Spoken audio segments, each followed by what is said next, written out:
Dan pemirsa kembali kami bersama dengan Mas Tama Langkun untuk membahas jelang sidang perdana Ferdy Sambo dan kawannya pada pagi hari ini. Mas Tama Langkun, ini ada yang disoroti juga oleh banyak pihak atau masyarakat, ini susunan majelis hakim. Ya. Ada yang pertama di pelaksanaan sidang Sambo ini akan dipimpin oleh Wakil Ketua PN Jaksel, itu ada Bapak Wahyu Imam Santosa, yang ditunjuk menjadi Ketua Majelis Hakim, dan hakim anggota lain itu terdiri dari Adam Morgan Simanjuntak dan juga Alimin Ribut Sujono. Kalau Anda melihat tiga susunan majelis hakim ini seperti apa nanti jalan persidangan? Ya, tentu saja kalau kita lihat dari profil hakim ya, kita tidak memiliki catatan yang kita anggap negatif gitu ya. Artinya mudah-mudahan sidang bisa berjalan dengan lancar, dan kemudian juga yang perlu untuk diingat oleh hakim adalah hakim harus seadil-adilnya, harus berhati-hati juga, karena ini adalah perkara yang sangat-sangat sensitif. Tidak hanya bagi masyarakat, tapi juga bagi institusi kepolisian, begitu ya. Nah, termasuk juga ini sudah mendapatkan warning dari Pak Jokowi sebagai presiden agar perkaranya diungkap sebaik-baiknya. Artinya melihat dari peristiwanya, situasinya, kita berharap hakim bisa sebaik-baiknya begitu ya. Jangan sampai kemudian membuat kesalahan atau kekeliruan dalam konteks memimpin persidangan nanti. Oke. Mas Tama Langkun, kita tidak hanya berdua saja, ternyata ada bergabung juga bersama kami, ada Bapak Nelson Simanjuntak selaku kuasa hukum dari Brigadir Yosua. Halo, selamat pagi Pak Nelson. Bang Nelson, apa kabar? Apa kabar, Bang? Pagi. Baik, Pagi. sehat. Horas. Sehat. Di sini ada Mas Tama Langkun juga.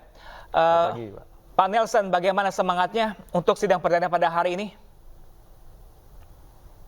Baik, terima kasih untuk Inews. Pagi-pagi sudah ikut mengganggu dan menggoncang dunia atas kasus Brigadir almarhum Joshua. Tadi saya mau jalan ini ke Pengadilan Negeri Jakarta Selatan.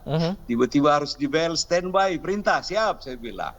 Untuk itu, kesiapan kita hari ini, ini adalah album perdana di negeri ini, di mana sebuah extraordinary penyidik di keperawanannya dicoba diungkapkan kejujurannya, profesionalnya atas perbuatan tokoh utama yang membunuh polisi terhadap polisi.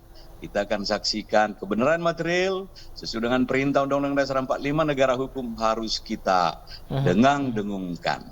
Oleh karenanya kami siap untuk mengawal kasus ini, kapan, di mana, jam berapa, dari kuasa hukum, keluarga besar, sampai Luta Barat akan senantiasa hadir untuk ini. Tuhan memberkati. Pak Nelson, tadi rencananya Anda kabarnya ingin datang langsung ke Pengadilan Negeri Jakarta Selatan. Selain Anda, nanti siapa saja tim kuasa hukum yang akan ikut hadir dalam persidangan pada hari ini? Sesuai surat kuasa yang sudah kita layangkan 4 bulan lalu, kami ada 8 orang di bawah komando Bapak Koordinator Kamarudin Simanjuntak SH dan kawan-kawan lain yang akan bertemu di lokasi Jakarta Selatan. Khawatir kita memang Pengadilan Negeri Jakarta Selatan cukup representatif, namun sangat-sangat kecil sekali, hingga mudah-mudahan kita juga dikasih masuk lah. Ini kan jadi permohonan permintaan jadinya. Harapan kita supaya ini terang benderang ya, kayak kasus-kasus kawan dulu lah. Bisa dibuat di Ragunan, Jakarta Timur maupun Jakarta Utara. Harapan-harapan permintaan kita, apalagi ini disaksikan oleh jutaan mata dan kawan-kawan organisasi massa yang hadir, yang tentunya merasa atensi seperti ada itu penyebutannya Pemuda Batak Bersatu, PBB, dan Horas Bangso Batak. Ini senantiasa mempertanyakan kehadiran kami dan kesetia kawanan, bukan hanya untuk satu suku etnis, tetapi untuk tegaknya keadilan bagi bangsa Indonesia. Demikian. Oke, Bang Nelson, ini persiapannya sejauh ini tim kuasa hukum seperti apa dari senjata dan amunisinya untuk persidangan perdana hari ini? Persiapan tentunya kami awali dengan laporan kami 4 bulan yang lalu, di mana kita tetap kekeh teguh tetap berlandaskan kepada Undang-Undang Dasar 45, undang-undang, termasuk pasal-pasal yang sudah kita sampaikan, yaitu pasal perencanaan, pasal 340, 338, 555, 56 KUHP. Kami belum pernah berubah dari pasal ini terhadap tersangka utama khususnya, dan sampai hari ini kita bisa dengar saksikan ada 100 lebih kawan-kawan penyidik profesional dari Trunojoyo yang sampai kena kode etik, pemecatan, dan tentunya akan diperhadapkan kepada tindak pidana atas perbuatan yang dilakukannya selama ini, termasuk yang perencanaan ini. Demikian. Pak Nelson, kalau Anda melihat dalam persidangan ini, apakah masih nanti akan diwarnai dengan beragam rekayasa dari Verdi Sambo dan kawan-kawannya, atau seperti apa Pak Nelson Anda melihatnya? Baik, ada 2 poin ini. Pertama, Tuhan Maha Adil. Tuhan kita doakan campur tangan atas perbuatan-perbuatan, perilaku, dan tentunya apa yang dilakukan oleh penyidik profesional selama ini. Yang kedua, kita yakin di samping dorongan doa tadi, kita harus tetap setia kepada undang-undang. Dan semua alat-alat bukti kita sudah lengkapi jauh-jauh hari, dokumen, foto-foto, dan 11 saksi kapan saja, termasuk nanti ada pertanyaan yang kita harapkan, baik nanti kalau sampai debate di pengadilan, agar hakim dapat mengetahui seterang-terangnya dan sejelas-jelasnya, untuk kita harapkan pro justitia ini. Oke, Pak Nelson, tadi saya juga sempat membahas juga dengan Mas Tama Langkun di sini mengenai pengakuan baru dari Verdi Sambo yang mengatakan tidak pernah memerintahkan Barada Eliezer untuk menembak. Kalau menurut Anda sendiri ini seperti apa? Sorry, sama siapa ini pertanyaan? Misi ke saya? Iya, Pak Nelson, silakan Pak Nelson.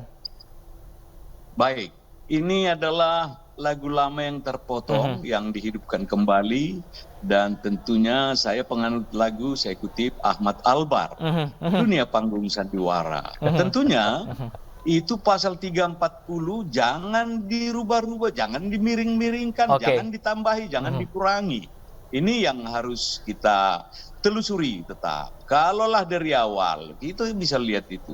Kawan seberang, saya sebut, perubahan-perubahan penasihat hukumnya hampir tiap waktu berubah-berubah.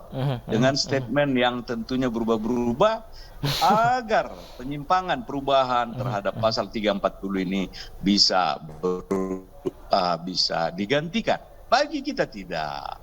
Jelas terang benderang apa saja. Kembali alat bukti, dokumen, data-data, CCTV, saksi-saksi, dua saja alat bukti, unsur-unsurnya sudah terpenuhi. Apalagi ini, terakhir, kalau harus saya tambahin, apa kaitannya baru-baru ini ada main badminton?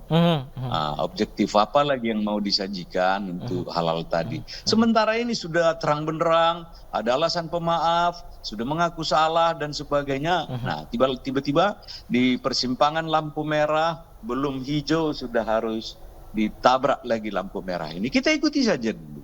Bisa dibayangkan kami 4 bulan tiarap, diam, dan tetap loyal setia kepada NKRI. Oke, kalau Pak Nelson lihat ini dengan pengakuan baru Verdi Sambo ini, apakah nantinya akan menggiring ini merubah pasal 340 misalnya menjadi pasal 338 atau sebagainya? Seperti apa Anda melihatnya Pak Nelson?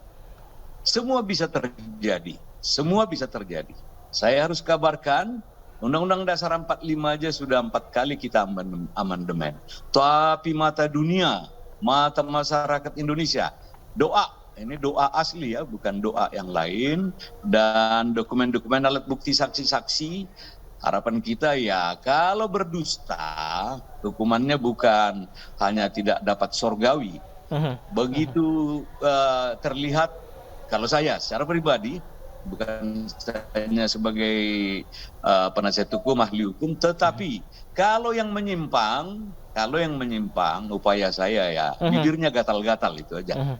Bahwa ini supaya dia memberikan, kalau yang disumpah, memberi keterangan, menyaksikan, melihat, dan tentunya mencatat kejadian. Jadi kalau ada di tengah jalan, dia vidi-vidi bermain di tikungan, ngambil 90 high speed kilometer per jam, wah risikonya tinggi sekali. Ini ilustrasi yang harus kita sampaikan, sudahlah, kembalilah ke jalan yang benar, bertobatlah. Biarkan hakim memutuskan. Ini sudah ada alat penegak hukum, kepolisian, kejaksaan, dan tentu hakim yang akan seterang-terangnya, karena beliau akan menyatakan ini dengan suatu kalimat yang abadi, demi keadilan berdasarkan ketuhanan yang Maha Esa. Karena bukan hanya kita negara hukum, juga kita manusia yang taat beragama masing-masing. Oke, Pak Nelson, ini jika mesti adanya rekayasa dalam persidangan nanti tidak hanya diputuskan di pengadilan di dunia, tapi juga di akhirat pastinya, Pak Nelson ya. Wah, dikejar-kejar itu. Kalau saya pemegang kunci, kuncen, nah yang berdusta tadi belakangan masuk surga atau tidak saya kasih masuk sama sekali. Kalau kita terpilih. Demikian. Oke, Pak Nelson, kita tahan sebentar. Pak Nelson, jadi tutup dulu. Kita ke Mas Tama. Mas Tama, ini ada nggak sih arah ini dari perlawanan dari Ferdy Sambo untuk merubah pasal dengan pengakuan barunya tersebut? Ya, saya rasa yang tadi disampaikan oleh Pak Nelson ya, semuanya sangat mungkin ya. Karena kita juga melihat dalam sistem pembuktian di kita, ada kesempatan bagi terdakwa untuk menyampaikan pembelaan. Artinya kuasa hukum pun juga bahkan sebelum persidangan dimulai sudah menyampaikan kepada publik beberapa informasi yang kemudian itu bertentangan dengan informasi-informasi yang sebelumnya dan boleh jadi itu lebih memberatkan posisi Baradae. Nah itu menurut saya hal yang kemudian mungkinnya saja terjadi, tetapi lagi-lagi kita percayakan perkara ini kepada hakim dan kepada jaksa yang akan membuktikan nanti. Poin lainnya yang menurut saya juga menarik adalah ini kan bukan cuma soal 340 atau 338, tetapi juga ada soal OJ atau obstruction of justice. Artinya ada juga dugaan upaya menghalang-halangi dalam proses pengungkapan perkara.